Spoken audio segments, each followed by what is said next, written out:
À la demande du bâtonnier, Madame Simone Veil a découvert dans la galerie de la première présidence le médaillon frappé à l'effigie de Pierre Masse, avocat, sénateur, mort en déportation.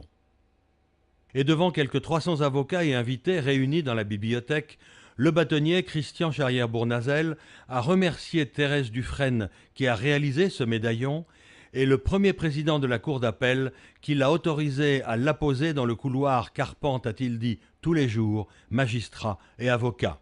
Puis le bâtonnier a enchaîné, pour moi, arrivé au barreau en 1973, né en 1946, Pierre Masse est le symbole de l'immense figure de la profession d'avocat. Et, ajoute le bâtonnier, je vais vous lire maintenant 3 de ces lettres dont le retentissement dans nos mémoires et pour notre avenir est considérable. Paris, le 20 octobre 1940. Monsieur le maréchal, j'ai lu le décret qui déclare que les Israélites ne peuvent plus être officiers, même ceux d'ascendance strictement française.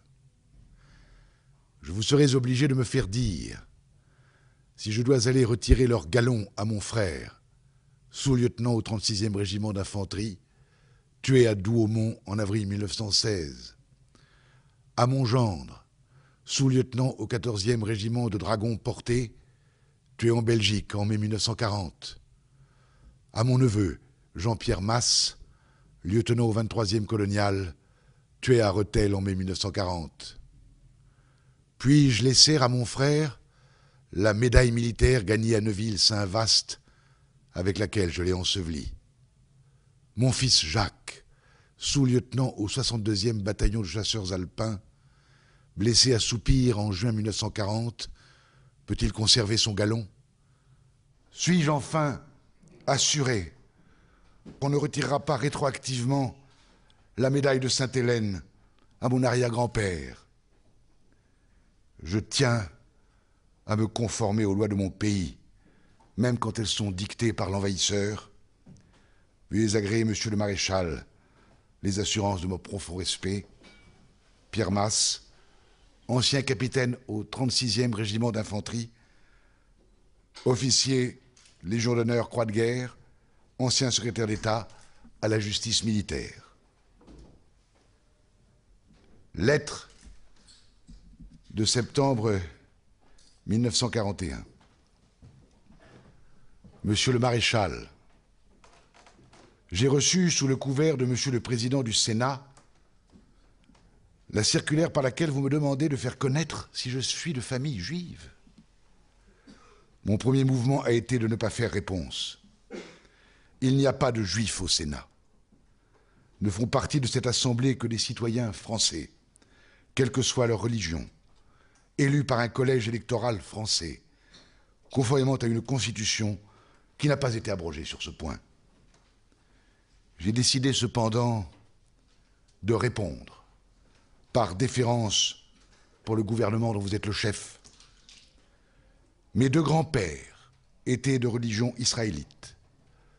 L'un, bâtonnier de l'ordre des avocats de Strasbourg en 1870, a tout abandonné, propriété familiale et situation, pour rester français. L'autre a été, il y a un siècle, maire de la commune de l'Hérault, que je représente depuis 34 ans au Conseil général. Leur femme appartenait à la même religion. J'élève contre la loi du 3 octobre 1940 la protestation la plus formelle. D'ascendance strictement française dans toutes les branches, et aussi loin que je puis remonter, officier d'infanterie, titulaire de citations qui ont toutes été gagnées en avant des lignes françaises, ancien chef de la justice militaire à une époque où les gens de la 5e colonne étaient envoyés au fossé de Vincennes, ayant parmi mes parents les plus proches 4 officiers tués à l'ennemi, membre du conseil de mon ordre, régulièrement élu sénateur par mes compatriotes de l'Hérault, je n'accepte pas d'être traité en français de la 2e catégorie. Croyez que je regrette, m'adressant à vous, d'avoir à m'exprimer avec cette fermeté. Je n'oublie pas la déférence que je vous dois, ni que j'ai eu l'honneur de siéger avec vous au comité de guerre en 1917. Veuillez agréer, monsieur le maréchal, l'assurance de ma respectueuse considération. Drancy, De Drancy, il est appelé pour Compiègne. De Compiègne à la Santé, de Santé à Drancy, d'où il partira par le convoi du 30 septembre 1942 pour Auschwitz. Le 14 décembre 1941, quand il est appelé, de Drancy, il pense, il ne sait pas où il va, et c'est sa lettre d'adieu, son testament spirituel. Monsieur le bâtonnier, je suis appelé. Je vais probablement mourir. Je suis venu ici comme avocat. Je mourrai, j'espère, dignement, pour ma patrie, ma foi et mon ordre. Dites à mes confrères que je les remercie des honneurs qui ont accompagné ma vie professionnelle. J'en emporte une juste fierté. Je vous recommande mon fils. Je finirai en soldat de la France et du droit que j'ai toujours été, bien vôtre, en toute amitié et en déférent respect. Je vous invite à quelques moments de silence pour sa mémoire.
Mesdames, Messieurs, il n'y a plus rien à dire, sinon un immense merci, Président Robert Badinter, Madame Simone Veil, Mario Stasi, d'avoir participé à cette cérémonie qui était pour moi importante, comme elle l'est pour chacun de nous qui devons notre liberté à ceux qui ont vécu ces destins tragiques. Pierre Masse aurait 130 ans aujourd'hui. Il avait en 42 l'âge que j'ai aujourd'hui. Puissions-nous, grâce à ce médaillon, chère Madame Dufresne, à chaque moment où le présent est trop lourd et le passé plus écrasant, opposé à la lâche tentation de l'oubli, l'honneur de nous souvenir. Merci.